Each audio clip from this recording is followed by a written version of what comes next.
Hey y'all, it's Drizzy, and before I start this video, I just want to quickly apologize for my story being so late with, chapter 4, because I posted chapter 3, like a month ago, and you all seem to be curious for this fourth chapter and keep asking me when I'm gonna write the next chapter. Well, finished writing it last night, figured I'm gonna post it today. It's neither now or never, because as I said before, some of you may have noticed, some of you may have not, but I mentioned that I was having a writer's block. Now, a writer's block is when you, lose all inspiration for writing, you lose interest in writing, and maybe if you do have interest, you have, no way to start writing. You just sit down, you grab the work, and you sit there, you're like, okay, I know what I'm gonna write, I know what I should write, I know what I'm supposed to write, but, nothing just happens. You're just stuck there, you're just staring at the screen, nah, I'm gonna procrastinate and leave it for another day. Maybe tomorrow's gonna be better. Yeah, no, it's not. As you can see, it took me a month to write chapter 4, and I was hoping to get myself together and maybe finish the next 5 chapters and then just upload them one after another for you guys to enjoy, but no, it took me a month to write chapter 4, and I hope the next chapters will go smoothly because I sort of got the hook of the story again, but it's hard because most of the story is improvised. But yet again, education and all, gotta study for school, and hobbies come last, so yeah, sorry this chapter's so late. I'll try to upload more often. Love you all. Please enjoy. Disclaimer: I do not own the Harry Potter world or its characters. I just use the plot, change it up a bit, and speak my own imagination into it. Everything belongs to J.K. Rowling, except some characters which belong to me, as they are not part of the Harry Potter universe and are part of my own imagination. The story may contain some incorrect data, such as Voldemort not being after Harry and some characters being placed in the wrong time zone. This is a Drarry fanfic, although it may not seem like it in some chapters. Yes, it will contain scenes unsuitable for viewers under the age of 18. Chapters with smut will have an age limit set on them, a special warning at the beginning of the video, and a bright red 18 on the thumbnail. Proceed with caution. If you're uncomfortable with such content, please skip the chapters with the red 18 on them. If you just skip this part and went ahead to watch the video anyways and are disturbed, well then sorry, that's kinda your fault. 3rd of June. Harry had already spent a few days at the Manor, simply spending time with Draco and his family. He got to speak with Lucius, listening to his boring talks about politics and the ministry. Well, that wasn't anything of the new. He just had to nod his head, smile, and answer his questions with short, honest answers. He and Draco didn't do much so far, just mostly laze about in his room and do their own stuff. Probably because now that there was no more action, they didn't have much to do or talk about. Draco took in a big breath of air and let it out in a heavy sigh, getting up from the bed as he went over to the window, drawing the curtains. He quickly shut his eyes at the light that filled the room, and Harry lost focus of the spell he was practicing. Enough sitting inside. I get it that Father doesn't want us to be loud, but gee, this is boring. Let's go outside. I want to show you around a little. Draco walked up to the lazy teen on the other side of the room, folding his arms across his chest as an urgent sign to get up.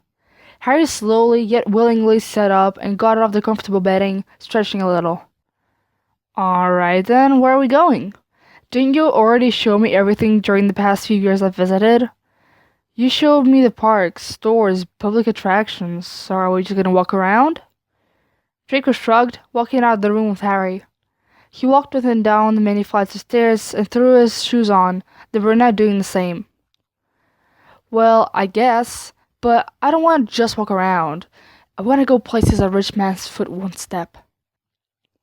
Edward held the large gate open for them as the two exited the front garden and walked out onto the streets. Harry followed up close behind him, looking around. He often came here to hang out with Draco in the winter, but never in the summer. He had no idea the area was so beautiful at this time of the year. Oh? Well, okay, sounds fine by me. Better than sitting inside, doing nothing, I suppose. Draco nodded, sighing quietly. They walked down the streets, talking about all the little things, for the most part discussing Quidditch and their subjects for next year.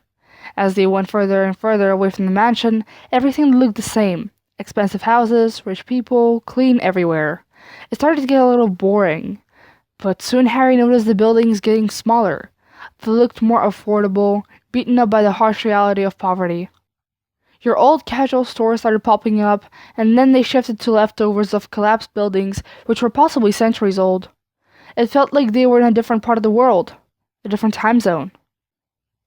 A chill ran down Harry's spine as the fog started to roll in, the cracked pavement turning into a dust road with wheel trenches on the side. Looks like a carriage would pass here often. Draco noticed the worry and concern in Harry's eyes and sighed. He took the boy by the hand and pulled the teen after him, walking down the path. "What is this place? And where are we going?" Harry asked, alarmed. He could see shadows of people hiding in the trees from the corner of his eye, but when he turned to look, they were gone. This set off all red flags in him. He held Draco's hand tighter, hurrying to keep up with him. "My place, which no one knows about but me." The blonde pulled Harry after him, his walking getting quicker until they were running. "Draco! Draco, what the hell?" Confused and scared, Harry struggled to keep up with Draco as he was pulled after him. Draco had a death grip on the boy, no intention of letting go. The air felt thicker, and it felt harder to move through. The shadows in the woods seemed to be coming out of hiding, lurking around the dead plains. "Get ready!" he heard Draco shout. Confused, he tried to ask what he meant, not looking away from the figures. Then he suddenly felt a huge force on him, like a giant wave of energy slamming into him. Yet it wasn't pushing him back. It was as if he passed right through him. It gave him a sickening feeling to the gut and he felt like suffocating.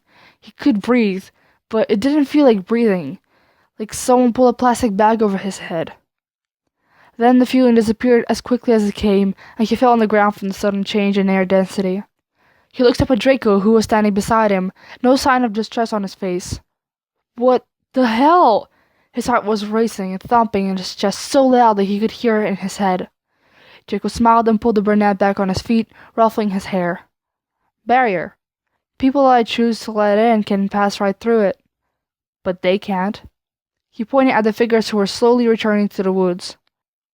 "Were they after us?" Harry's voice was more or less high-pitched as he watched one of the figures back away into the woods slowly, staring dead at him, its face hidden out of view by the shadow of the big trees. "Yeah, for some reason, they decided that this is their territory. Now they attack anyone who enters." Draco watched the figures back away before turning on his heels, walking on down the dark, dusty path. Harry felt the hairs on the back of his neck stand up and a chill run down his spine. He soon went ahead and caught up with Draco, looking out for any other creatures. He then turned to the blonde and asked in a quiet voice, "What are they? Those figures?"